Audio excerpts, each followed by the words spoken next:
Hi guys, I'm Katie Brown and welcome to our Mastering Study Skills module. If you're looking for ways to change piles of textbooks and worksheets into notes that are easy to understand and memorize, then you've come to the right place.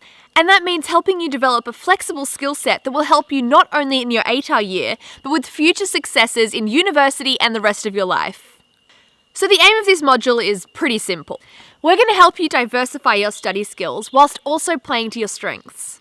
Studying shouldn't be a complete bore, and if you learn in a way that's enjoyable and works for you, then you're more likely to retain information and tackle your coursework with more enthusiasm and clarity.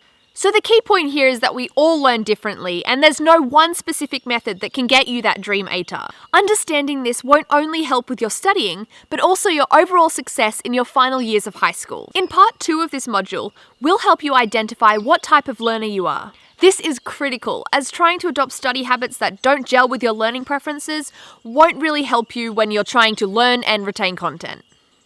The first step to studying well is maximizing and optimizing your existing strengths as a learner. Once you know what works for you, it becomes so much easier to create notes that you want to study. In part 3, we focus on the syllabus as a framework by picking out verbs and making sure that your study notes address them. We also explain why going outside the syllabus isn't the waste of time that you think it would be, as it can add real value to your responses, especially for those doing humanities subjects.